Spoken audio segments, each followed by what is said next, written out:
Welcome back into the Pick and Roll NBA podcast with Jet and Sap, presented by Full Press Coverage. I hope everybody had a fantastic Thanksgiving, enjoyed some good food and family time. And though there were no games on Thanksgiving, I hope, there were football games, but no basketball games. I hope that everybody got to catch some good games over the weekend. And we, in fact, maybe caught what might be the game of the year so far last night, Sap, when the two best teams in the NBA squared off. The Suns and the Warriors played a terrific game. I don't know if everybody was able to stay up for it because it ended around 1 a.m, but ultimately the Phoenix Suns won 104-96. The Suns won I believe that's their 17th game in a row, Sap. And is this an early Western Conference 17? Finals preview? It sure looks it, right? They're both 18-3 right now. Phoenix has won 17 in a row after a 1-3 start. Golden State's played outstanding this year. They look at the teams in the Western Conference, maybe the teams in basketball, Brooklyn, Milwaukee, and if Miami gets healthy, those are three teams in the East that I think could certainly contend. And I still think the Lakers can be heard from. Once they decide to play defense, I think that they'll still be a contending team. But right now, Golden State and Phoenix look like the two best teams, and you just really enjoyed watching the way they play. They both play really good defense, right? But just as impressive as that is how they move the basketball. It's almost like a soccer feel to it where it's constantly moving. You know, Steph Curry moves better without the ball than any player I've ever seen. Phoenix has a real outstanding big three, and it's kind of an old school big three, Jet, because you've got the heady point guard who's the veteran, you've got the slasher, the wing guy in Devin Booker, who's reminds me so much of Ray Allen. And then you've got DeAndre Ayton, who's a classic big, reminds me of a young Robert Parrish. So you've got a really good big three because they all kind of fit their roles. I mean, look at what with Jason Tatum and Jaylen Brown, and there's a lot of redundancy there, right? They're similar type players, and sometimes that doesn't always work. With Phoenix, the pecking order. Chris Paul's the leader. Devin Booker is the primary scorer, and DeAndre Ayton's the guy who can rebound, score inside, and protect the rim. And then they've got all those other players that fit in and fill their roles. I mean, the narrative today is, Phoenix is the best team in basketball. I'm going to hold back a little bit on that, although they have won 17 in a row. I don't expect Steph Curry to go 4 for 21 from the floor. Never end, and that's what he shot last night. Now give Mikal Bridges and the rest of those guys a lot of credit. They hounded him, but normally when Steph goes 4 for 21, which by the way I don't think he's ever done, it's more on him. He's missing shots that he normally makes. So that's my only hesitancy. Let's hold back on crowning Phoenix as the favorite right now. We're not even close to Christmas. By the way, Klay Thompson comes back, James Wiseman comes back. I think Gold State's still right there, if not better than Phoenix, despite that loss. Yeah, I don't think that you can glean anything out of one game in the NBA, but certainly to me, these two teams look like the best teams in basketball right now. Mm-hmm. And like I think we're a quarter of the way through the season. So, it's enough of a sample size to say pretty definitively, okay, these two teams we expect should be in the mix towards the end, barring injury. And Phoenix, like you mentioned, Sap, they're a very well-rounded team. We talked about this a lot last year during their playoff run and during the NBA Finals, is that it's a well-built team. They have different strengths. Their star players all can do different things. And so it's a really well-built team, and you see how strong they are defensively. They mentioned this about 1,000 times last night during the fourth quarter, but it was the first time the Warriors have been held under 100 points this season. So that's a massive accomplishment for Phoenix. And yes, Steph Curry had an off night, but a lot of that goes to the defense of Phoenix. And in addition to that, Devin Booker only played 15 minutes last night because he left with injury. So Phoenix was able to overcome that to beat the Warriors. So Phoenix certainly looks really strong. You and I both thought that they were going to start the season off on a finals hangover. That clearly has not happened. So we were both. Well, we were right. We were right. They were 1-3. I didn't expect them to go on a 17-game winning streak. We were right for 4 games. Yeah, for 4 games. I'm going to go, told you Phoenix is going to struggle this year. The final hangover. And here we are. They went through the entire month of November without losing a game. I mean, they won 17 in a row. So good luck to that. I mean, they've just really stepped up. And look, Monty Williams is a guy we both really like a lot. We think he's a top tier coach and appears to be a better human being than a basketball coach, which is saying a lot. The thing with Phoenix that I was really impressed with last night is Mikal Bridges didn't score, didn't play well. Well, he just hounded Steph Curry. Yeah. And again, that's the only thing you could do against Steph. He's going to still make his shots, although he didn't last night. But what they realize as a team is Mikal Bridges' primary responsibility in that game was to defend Steph Curry. Like, it's okay that you didn't score. Let me go play defense. That's what a winning team does. Yeah, Sap, he played the most minutes in the game last night. He played 41 minutes. And he was an excellent player, even though he didn't score a point, which is just kind of odd, right? But, Dennis Rodman's in the Hall of Fame, and I'm not comparing Mikal Bridges to Dennis Rodman as a defender, certainly not as a rebounder, but Dennis Rodman's in the Hall of Fame primarily because he was a great defender and a great rebounder who oftentimes in games would not score or would maybe get one bucket and yet was an impact player. And I'm not saying Mikal Bridges is going to continue to, hold Steph Curry to 4 for 21 shooting, because that doesn't happen. But that's when the team is really bought in to the culture. It's like, I'm okay. I didn't score tonight. I'm not going to pout about it. I'm going to go play defense. I'm going to move the ball, set screen, whatever. And then you get Jay Crowder pitches in with 14 points. Cam Johnson, who I love. I think he's such an efficient player. 14 points. You got Cam Payne goes out there and fills in for Chris Paul when they want to rest him some. And they look like they're going to be a real tough team to beat out there, as is Golden State. And again, we still got 3/4 of the season remaining. So we'll see what happens with those other teams that we expected to be contenders out west. Denver and LA both kind of hovering around 5. Dallas has struggled somewhat, and Luka's been out for several games. So I think they're going to find themselves as well. But right now, Phoenix and Golden State look like the two best teams in the West, if not the two best teams in basketball. Yeah, you know what I thought about the two big takeaways I have from this game is that Phoenix's defense is really, really good.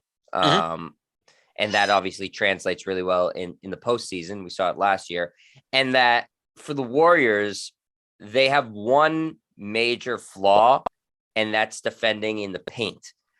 Maybe once they get James Wiseman back, that will rectify itself, though I think that's a big ask for a guy who's played, only a handful of NBA games to suddenly cure that.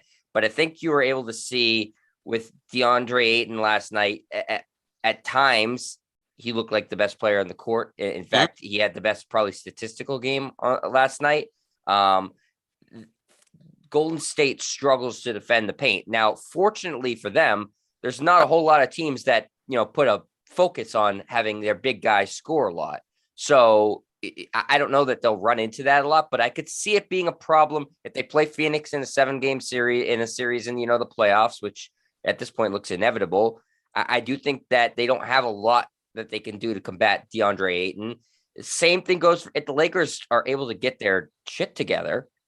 Anthony Davis, I think, could be able to dominate this team potentially, but sometimes he's just unwilling to do that dirty work in the paint. In fact, you saw a quote from him this week: "I'm just going to keep taking threes, whether they go in or not." That's not necessarily the attitude I want from my shooting 19% big from three. Like, if you're shooting 19% from three. So here's the thing about the Lakers. Russell Westbrook is not the worst 3-point shooter on the team. It's actually Anthony Davis. That's saying a lot.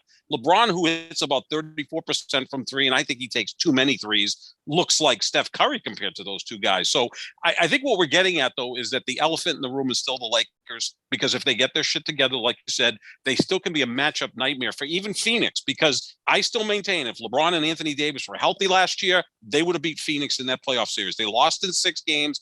LeBron was hobbled. Anthony Davis got hurt a third of the way through that series and missed a couple of games, or when he was out there, it looked like he wasn't even engaged. I think if they're healthy and you see Russell Westbrook kind of getting more engaged, that they can certainly compete with those two teams. It comes down to defense, and best player still remains Chris Paul. I mean, I love Devin Booker. I love DeAndre Ayton, and they defer to Chris Paul. He's still their best player. He's a future Hall of Famer, all-time great player, all-time great point guard.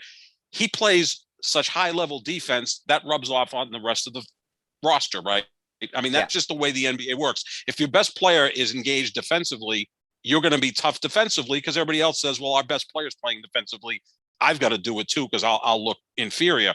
That's a problem with the Lakers because their best player still is LeBron James, and he's not engaged defensively. He hasn't been this year. Now he's dealt with, and we're going to talk about, he's got COVID now, and he's going to be out 7 to 10 days, and he's had the abdomen injury. I think, when he gets healthy, if that ever is the case, he'll get engaged defensively, and that will up the defensive intensity of our roster. We see that. And I think that's where Phoenix has a lot of teams beat, is their best player is one of the all-time great defensive point guards. Like you always think of great defensive guys as, wing defenders, whether it was Jordan or Pippen or Kawhi or Kobe or LeBron or whatever, or Dennis Rodman, or you think of big guys, rim protectors. You don't generally think of point guards as great defensive players. Well, Chris Paul may be the best defensive point guard in the history of the sport, and that's saying a lot.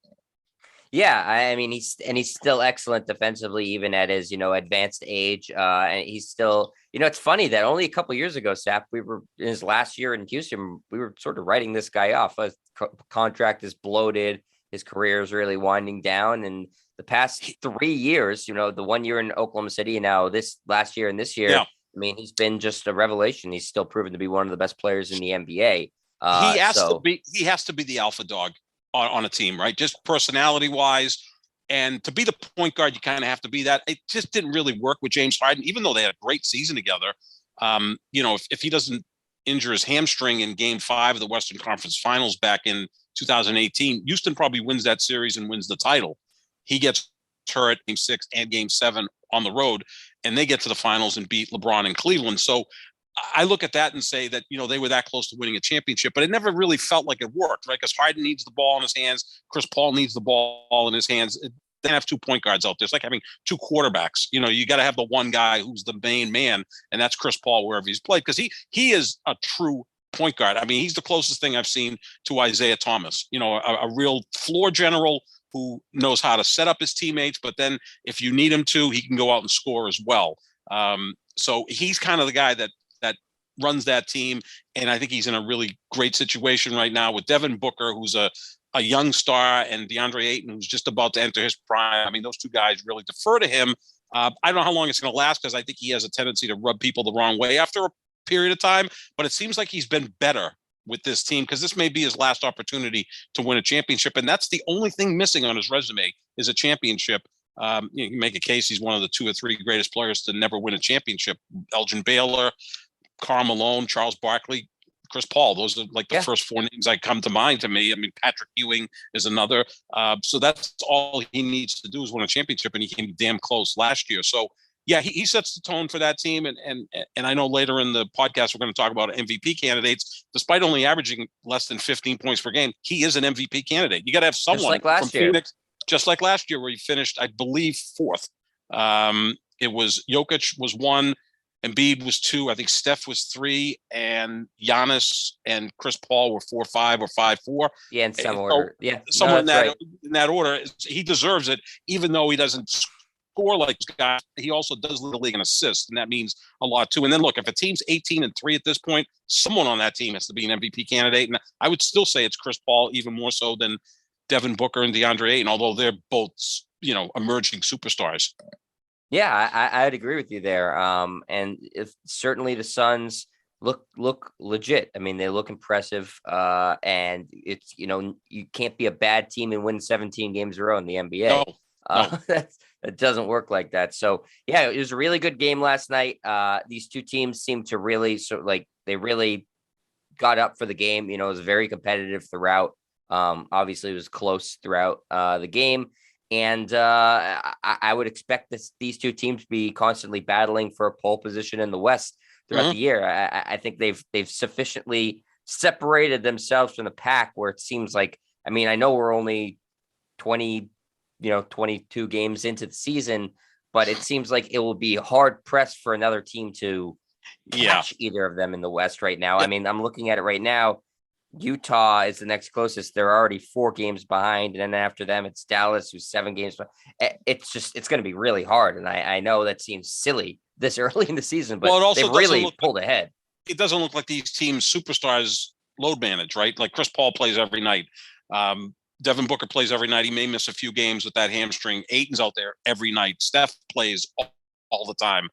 Same thing with Draymond Green. And then they're getting Klay Thompson and James Wiseman back. So yeah, they're going to keep pounding away and build up those wins. They meet again Friday in Phoenix, and then they meet Christmas Day. So we're going to see Phoenix against Golden State 3 times in about a 4-week period, which is going to be great to watch. It's fun to watch those 2 teams because they both play defense, but I love watching their offense because it's constant motion. There's not a lot of ISO, which the league has become predominantly an ISO league. Well, watching them to me is really fascinating to watch. They kind of treat it like soccer, a lot of movement, and not having, the ball on your foot in soccer or the ball in your hands in basketball. It's really a pleasure to watch that. They look like two really high-tech passing attacks in the NFL, whereas a team like the Lakers feels like, the Patriots ground and pound, like Right. beat you up with an offensive line. Phoenix and Golden State look like the two best teams in the West by far.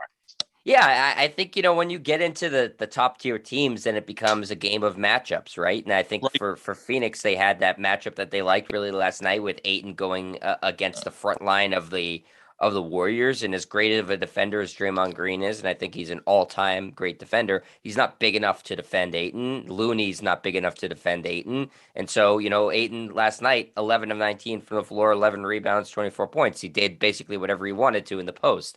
And that's why I'm still not going to write the Lakers off, Sap, is because I do feel like they do have those matchups that they can take advantage of. It's just a matter of the chemistry seems off because they're all these new pieces, and two, they haven't really been healthy, and that sort of leads us into what we wanted to talk about next, which is now LeBron James is going to miss 10 days with COVID after missing time with an abdomen injury, and last year he had was it a leg thing, in the year before a groin? Ankle. Yeah. So, okay. Things are catching up to LeBron. COVID obviously isn't an age thing. It's just he got unlucky. I believe he's vaccinated and he had a breakthrough case, and the NBA policy is you have to sit out 10 days once you test positive. So it's another setback for the Lakers in a season of setbacks. LeBron obviously hasn't had his typical influence on this Lakers team in terms of winning. Is this how much further does this now set the Lakers, Sap? Well, I think in a sense it gives Westbrook and Anthony Davis a chance to prove themselves, right? I mean, these are both guys that are on the all-time NBA 75 list, and deservedly so. Well, Anthony Davis, we kind of talked about, I think he was one of the fringe candidates for that. Yeah. Russell Westbrook for sure. The guy's an MVP, averaged a triple-double 4 out of 5 years. He's been in the league a dozen years. He deserves to be on that list. Anthony Davis, to me, was a fringe guy. You can make a case that Dwight Howard is in terms of their entire career, but that's for another day. But this gives them an opportunity to continue to grow. And that's why you brought Westbrook to the Lakers, right? For times like this, it's December. No one planned on LeBron having COVID, but, he's going to miss 10 days. So now Russell Westbrook can go out there and give you 36 minutes. He's playing better now than he was earlier. And I said that was going to be the case with him. Look at his last two destinations. Houston, he struggled early, caught fire the second half of the year, and Houston made the postseason.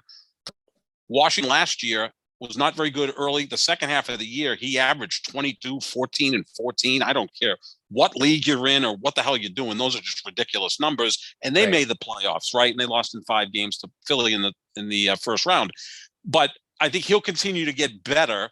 And Anthony Davis at some point has to take the bull by the horns and act like a franchise caliber player. I said this before, Jet. Oftentimes when a player breaks through and wins a championship, their game expands. We're seeing that with Giannis. He's even better than he was last year because now that pressure is off. He's a champion now, something that Barkley and Karl Malone never experienced. This guy's already a champion. There's a burden that's been lifted, and he can continue to grow as a player. Well, Anthony Davis won the championship the year before, and his plays regressed. It's almost like he felt like he accomplished everything he wanted to, and he's not the player he was his first year in LA. There's been some injury concerns. But again, like you said earlier, he loves taking three-pointers. He's a 19% three-point shooter. When he's in the low post or even the mid-range game, he's unstoppable. He is the most skilled. I would say he and Joel Embiid are the two most skilled big men in the league. And I think Anthony Davis may be even more skilled. He's a former guard. I mean, that's what he was early in high school. He had that growth spurt. Went to Kentucky, won a national championship. I mean, he handles the ball like a guard, but you don't have to do that all the time on the court. That's nice to have that in your toolbox, but you don't have to rely on it and great touch around the basket. So I think at some point when he just realizes it, and again, we've been saying this entire career, although he's had a great career, it could be even better if he was that engaged and that hungry the way Giannis is. Now, he's never going to be that, right? Because Giannis just has that within him because he was the 15th pick and he came from a completely different background than Anthony Davis. And so he's such a hungry player, whereas Anthony Davis is already, he was a champion as a fresh rookie. He was the first pick in the draft. He was supposed to be this great. Giannis kind of came out of, I wouldn't say nowhere, but pretty much out of nowhere. Yeah, nowhere. Yeah. He came out of nowhere. He was the 15th pick, and people were like, who is this guy? We were intrigued by his name more than anything. Like, no one can say his name, so we just call him the Greek Freak. And now I think he's the best player in basketball. Certainly he, Steph, and KD are the three guys I think of now, with LeBron, kind of as the guy there that we know is quite capable on any given night, being the best player in the league. But he's older and he's not as durable.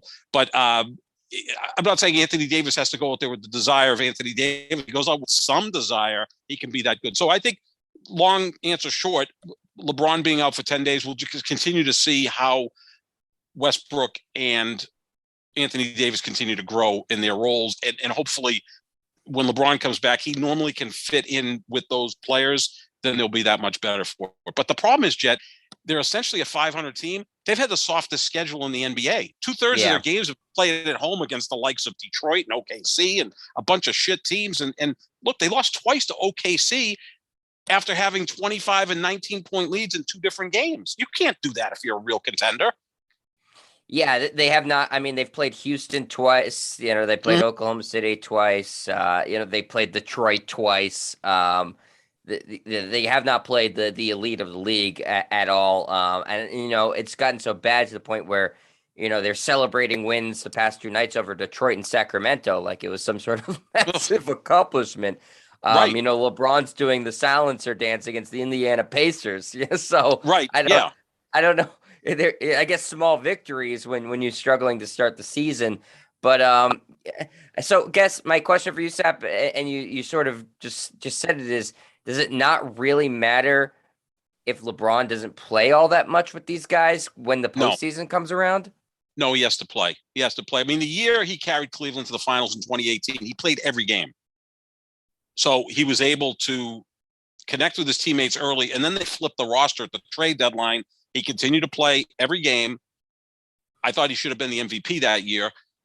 And they made it to the finals with basically LeBron, a banged-up Kevin Love, and Jeff Green as his 3rd best player. So I do think the Lakers will make moves at the trade deadline.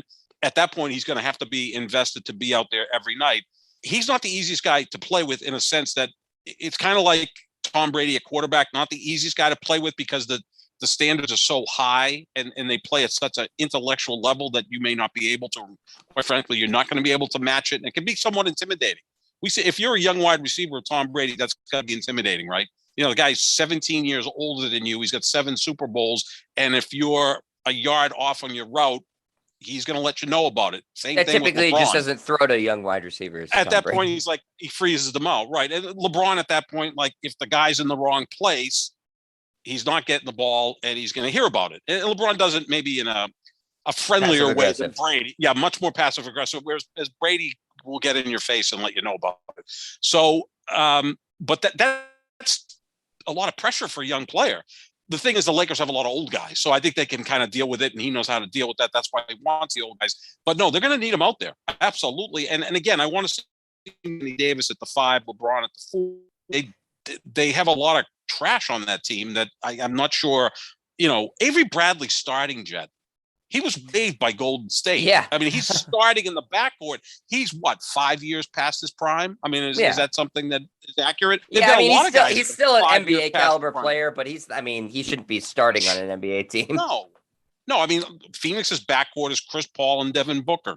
Golden State has Steph Curry in the left, Klay Thompson. The Lakers are coming at you with Russell Westbrook, who's a flawed player, and Avery Bradley, neither really good outside shooters. And that's the other thing, too, is LeBron's always been best with really good perimeter shooters. He doesn't have that. Maybe they'll get that at the trade deadline. I still wouldn't count them up because I think because they can play differently than other teams with that size of Anthony Davis. And look, last night in their win against Sacramento, Dwight Howard was huge. And I would rather see more Dwight Howard than DeAndre Jordan. I have no clue why DeAndre Jordan even plays. I mean, he's got nothing. He's got nothing. I mean, Brooklyn got rid of him, and he's best friends with Kyrie Irving and Kevin Durant. They probably said, this guy's got nothing left, and they're best friends with him. Why the hell did the Lakers pick him up? The Lakers would have been better off with JaVale McGee, who's with Phoenix and is a center for DeAndre Ayton. I think Dwight Howard can still play because he brings some physicality to the game. But again, you got to limit his numbers. He's not going to go out there and play 32 minutes a night. But if he gives you 16, 18 minutes a night, good. So I wouldn't count them out because they can play differently than other teams. But the key for the Lakers is when or if are they going to start playing defense? That because 2 years ago when they won the championship, they were the best defensive team in basketball. LeBron set the tone for that. Last year, they were a good defensive team. Then they had to deal with injuries at the end. Right now, they're a terrible defensive team. And in that league, as much as we talk about great three-point shooting and high-scoring games, defense still is very, very important. In fact, this year we see it even more so because they're letting them play defense, be more physical. Yeah. And if you're the worst defensive team in the league, you're not winning a championship, especially when on the other end of the floor you can't shoot threes. You're not good at that either. Like, what are you bringing to the table? Yeah, I think, it's certainly it's worrisome that on a team that has, LeBron and Anthony Davis and Russell Westbrook, three guys who I think are, plus defenders, that they give up just an insane amount of points. But, we'll continue to talk, obviously, about the Lakers throughout the season because they're probably the most interesting team in the league because it's LA, because they have all these stars, all these old guys. But, it's certainly the early returns aren't great. And like you said, the schedule's only going to get harder from here, Sap. So we'll continue to obviously keep an eye on them and see how they do without LeBron for the next 10 days. But Sap, before we get out of here, we haven't done this yet this season. Take a look at our MVP ladder now that we're about a quarter of the way through the year. I think it's fair to take a look at our top 5 MVP candidates. So, Sap, do you want to do this in ascending order or descending order? Descending order. Make it dramatic. Okay. Like America pageant. All right. Go. I'm gonna defer to you first. Go ahead. Okay, number 5, I've got Nikola Jokic, who's the reigning MVP. He's having as good a year this year as he had last year. The only difference is his team is 10-10, and there are other worthy candidates for MVP who are playing on teams with much better records. So that kind of elevates them and puts Nikola Jokic at number 5. Okay, I think I wanted to put Jokic on, but he has, unlike last year where he played every game, he has missed, I think, 5 or 6 games this year. Yep. So, if that's what he ends the season with, just missing 5 or 6 games, it's not a problem. But, if you're just 20 games into it, I'm going to ding you for that. So at number 5, for me, Sap, I'm going to say Trae Young. That's basically the Hawks started off slow. They're playing a little bit better. He's 5th in the league in scoring right now. He's a tremendous passer. I mean, I saw him play against the Celtics, and when the Hawks, basically had their way with the Celtics, like every team does. He didn't have a great shooting night, but he affected the game so much with his passing. So I'm going to put him at number 5. Yeah, good choice. I had him just outside my top 5 with the likes of Paul George and DeMar DeRozan, John Morant, Luka. I had them outside my top 5. Number 4 for me is Giannis. They're 13-8. He's averaging 27, 12, and 6 blocks a game. Giannis has become a better version of Karl Malone because those were like Karl Malone stats every year. Without the assists, Karl Malone was never a guy who would get you 6 assists a game. He was a decent passer for a big man, but Giannis has that championship behind him, and he's a better defender than Karl Malone. So I have him at number 4, and it would not shock me if he continues to just grow his game, which he has, that he elevates himself right at the top of the list. He's a 2-time MVP. I mean, this guy is the best player in the world right now, in my opinion, because the other guys that are candidates, he's better on the defensive end. That's kind of the separator. So I have Giannis at number 4. At number 4, I have DeMar DeRozan, who has been, I think, a revelation this year. The Bulls are the second best team in the East record-wise. A big part of that has been the reliability, the consistent scoring out of DeMar DeRozan, who I thought was at the tail end of his career, and he's having actually a career season, averaging almost 26 points a game for Chicago. This team invested a lot of money in the offseason, and it seems like it's paid off so far. And of all their good players, of which they have many, Lonzo Ball, Zach LaVine, DeRozan, Vucevic, I think DeRozan's been the most impactful for them. So I have him at number 4. He brought that winning quotient as well. I mean, we can make fun of the fact, but that's because a prime LeBron was playing in either Cleveland or Miami. But they were always contending, and I think he and Kyle Lowry showed you that they were winning caliber players, and he's carried that to Chicago with him. He's looking more and more like Kawhi Leonard out there, right? He's improved as a 3-point shooter. He's got the mid-range game, and he's a good defender. So, yeah, that's a good one as well. Again, we've had so many players having really good starts to the season. I didn't put him in there. Number 3 for me is Chris Paul. And again, he's only averaging 15 a game, but he's averaging 10.1 assists, which leads the league in leadership. And to come back from a disappointing finals just a few months ago and to get off to the start that Phoenix is off to, I think he deserves a lot of credit. He and Monty Williams as the head coach are the 2 leaders on the team. Give them both a ton of credit. I have CP3 at number 3. At number 3, I have Giannis. I don't have to go over it for all the reasons you just said. The Milwaukee started off really poorly. He wasn't in the lineup. A lot of their other good players were in and out of the lineup. They've really turned it around recently. You could certainly make a case he's the best player in basketball. He's dominant every night he plays. Mm-hmm. He doesn't have off nights, which is sort of the mark of a superstar player. We've talked about this a lot on the show, Seth. There's a difference between a star player and a superstar player. Star player like Jason Tatum has off nights. Right. This season he's had a lot of them. Superstar players like Giannis doesn't really have off nights. He doesn't. He's going to give you his 27 points, his 8 to 10 rebounds, his 6 or 7 assists, maybe a block or 2, a steal or 2, ton of energy, all world defense. You're in for a handful every single night you play him. He's not going to take a game off. He's become as reliable as Karl Malone was. And the nickname for Karl Malone was great, the mailman. He delivered all the time. And I was not a Karl Malone. I am still not a Karl Malone fan. I think he's slightly overrated, but consistent, durable, all of those things. But Giannis is similar to Karl Malone in that sense, except his ceiling is even higher, right? And I think he's a better defender, more versatile defender than Karl Malone was, a better passer, and the scoring and rebounding is pretty comparable. And I also think his teammates like him better than he's a better Karl teammate, Malone's teammates.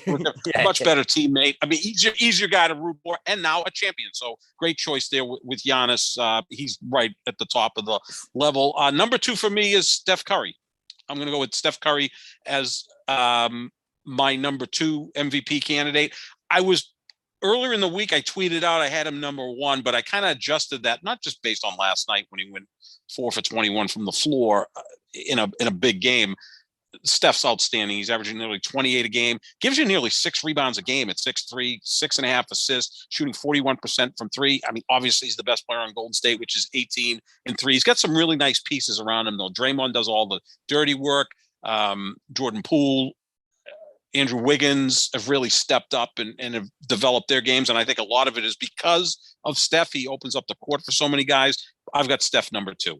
Yeah, I think 1 and 2 in any order is pretty obvious to me. This season, you and I are just going to flip flop them. I have Kevin Durant at number 2. I mean, you can't say a bad thing about Kevin Durant other than he maybe trusted the wrong person in Kyrie Irving, so maybe he doesn't have a good judgment of character. No, but that's the biggest criticism you can give the guy is, he tied his fortunes to a crazy person. But yeah, he's been outstanding this season. I know you're going to talk about him in a second, Sap, but 28 and a half points a game, playing good defense, shooting incredibly efficiently, 7.5 rebounds, 5.5 assists. He does everything. He's unstoppable.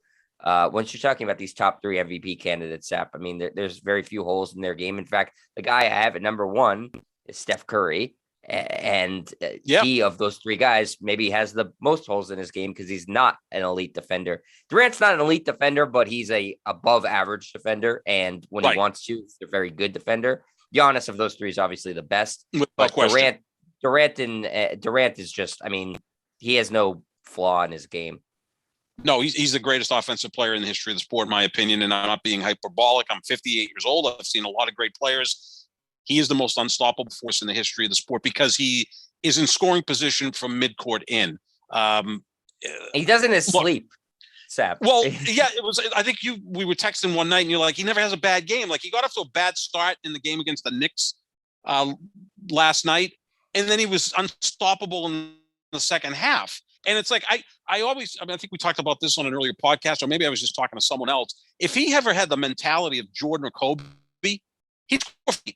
Like, because he's a better texted that scorer to than me. those You guys. did. Yeah.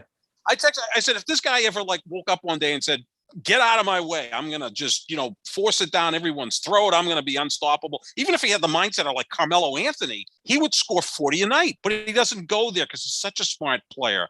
He's an excellent passer, an excellent rebounder, like you said, a good defender.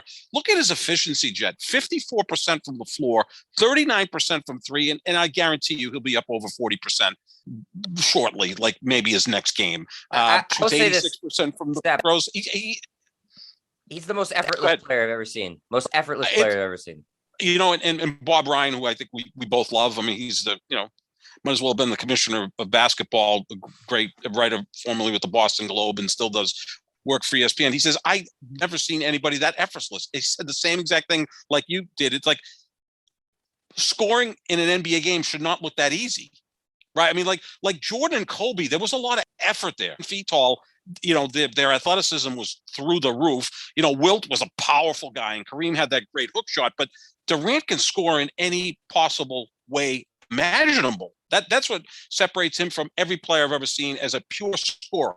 I have him number one for MVP. It is kind of weird that the guy's only won one MVP, isn't it? I mean, there's a lot of guys in the history of the NBA that you go, how the hell did they only win one MVP? Like, how the hell did Kobe and Shaq stick out like sore thumbs in that list? Kobe and Shaq, and I think Kevin Durant's the other guy. Like LeBron has 4, Jordan has 5, Russell has 6, Kareem has 6. I mean, okay, Wilt has 5. Like, that makes sense, right? Like, those guys were the most dominant guys, and I think Bird and Moses Malone each have 3. Yeah. But how the hell does Kevin Durant only have 1? And I will say this, the guys like Jerry West and Elgin Baylor and Oscar Robertson, when they were playing, it was strictly a center's award. It's almost like quarterbacks now in the NFL. Like, the quarterback's going to win the NFL MVP again this year. So the same thing with basketball for most of the 60s into the 70s. It was either, okay, Russell, Chamberlain, then Kareem came along, Moses Malone came along. Let's just give it to the center. And then Jordan, Bird, and Magic kind of changed that. Okay, we can give it to players not playing center. It's weird that Kevin Durant has 1 MVP. You would think, to me, it's weird that LeBron only has 4. He could have 8 for all we know. I mean, that's the exact reason why he's 1. He's been blocked by LeBron, True. and also Steph.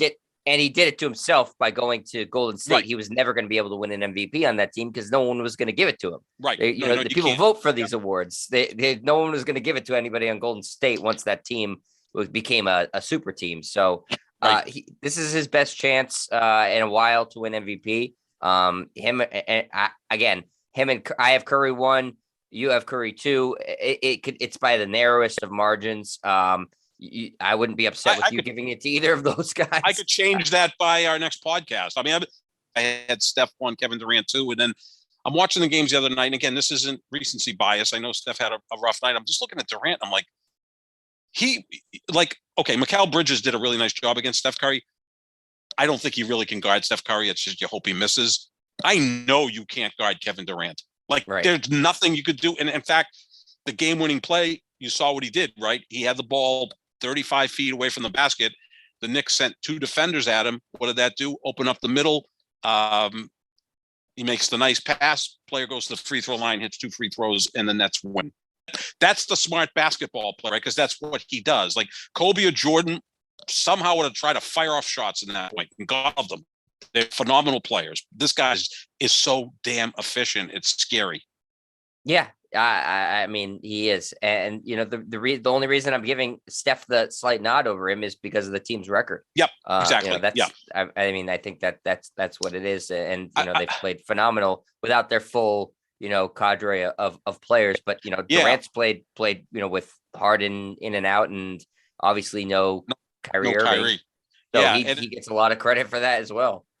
Oh, he's carrying that team. I mean, James Harden now is starting to look more like James Harden, but he's been a lot of dead weight early in the season, and Durant's kind of carrying him. And like you said, no Kyrie Irving. Yeah, I mean, Steph's 18-3, Durant's 15-6, and we talked about it last week on one of the podcasts that this is a legacy season for those 2 guys, right? Because now they can go ahead and try to win a championship without each other, and Curry already has that. He won that first one in Golden State without Kevin Durant.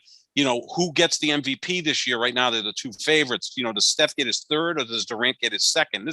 We're looking at two guys that were moving up in the rankings, and they both may join the top 12 in the history of the sport. In fact, I think at some point they're going to be in that top 12, top 10 even.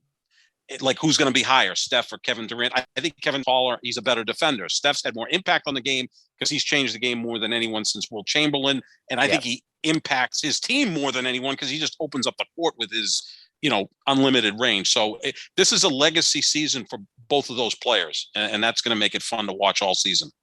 Yeah, it certainly will. I think, it'll be the most impactful championship for either one of them if they're able to win it this year. So exciting season, a lot of great candidates for MVP. And I think that the top three players, to me, like you said, Sap, are pretty clear in the league right now. It's Giannis, Durant, and Curry in whatever order you want to put them in. And then if LeBron's able to stay healthy, obviously he's in there too, but he just hasn't been able to. Yeah, and I think he's playing for something different at this point. Like it's his whole thing is points. Try to be right at points. Okay, Skip Bayless. That's why he's chucking up threes at an uncommon rate. Like, I don't like when he takes 13 threes. I'm not a big fan of threes. He's the greatest driver of the basketball in the history of the sport. Go ahead and do that. He's a little skittish at the free throw line, and that does take a lot out of a player. Going to the basket takes a lot out of a player, especially someone who's about to turn 37. I mean, that's a lot, especially a big, strong guy like that. And we saw Kobe and Jordan, when they got deep into their career, they developed a low post game, that fadeaway that both Jordan and Kobe had. And I think LeBron has that too. I'd like to see him use more of that than chucking up threes. Fastest way to scoring is hitting threes, but missing threes, you don't get any points, and it really deflates a team. If he goes 2 for 13 from three, that's not a good thing. So I wish he would take fewer threes, but he's not really concerned with the MVP. He wants to score points and see if he can get that 5th championship. And that's what he's playing for at this point. Yep. All right, Sap. Well, that's going to do it for us here at the Pick and Roll NBA podcast with Jet and Sap. Again, we're presented by Full Press Coverage. Make sure you check out our social medias at JohnSap25, at Jet Stryer. And we will be back with another one later in the week. So thanks, everybody. We'll talk to you later. See ya.